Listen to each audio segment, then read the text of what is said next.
મુખ્યમંત્રી ભૂપેન્દ્ર પટેલના હસ્તે કોન્ફરન્સનું આયોજન કરવામાં આવ્યું હોવાના સમાચાર હાલ મળી રહ્યા છે। વાઇબ્રન્ટ ગુજરાત ગ્લોબલ સમિટ પહેલા રાજ્ય સરકારે વાઇબ્રન્ટ ગુજરાત રિજનલ કોન્ફરન્સનું આયોજન કર્યું, જે મુખ્યમંત્રીના હસ્તે પ્રારંભ કરાયો। અમદાવાદના વૈષ્ણોદેવી સર્કલ ખાતે શક્તિ કન્વેન્શન સેન્ટરમાં કોન્ફરન્સનું આયોજન કરાયું। કાર્યક્રમમાં વિવિધ કંપનીઓના સીઈઓ સહિતના લોકો ઉપસ્થિત રહ્યા। વાઇબ્રન્ટ ગુજરાત રિજનલ કોન્ફરન્સમાં બળવંતસિંહ રાજપૂત, જગદીશ પંચાલ ઉપસ્થિત રહ્યા। આગામી સમયમાં અલગ અલગ 4 રિજનલ કોન્ફરન્સ યોજાશે।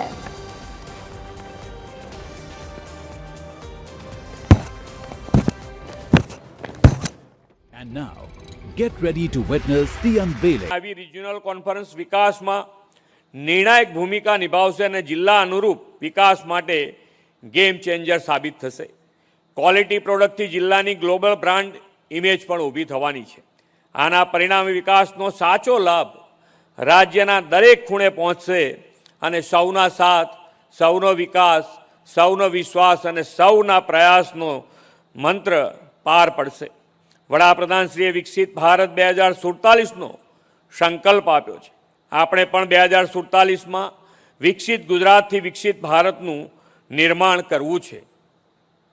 એમાં આપણા ઉદ્યોગોને આત્મનિર્ભર ભારત અને વોકલ ફોર લોકલ અને લોકલ ફોર ગ્લોબલનું દિશાદર્શન કરીને અગ્રેસર રહેવામાં આ રિજનલ કોન્ફરન્સ મહત્ત્વનું પ્લેટફોર્મ બનશે એવો મને વિશ્વાસ છે।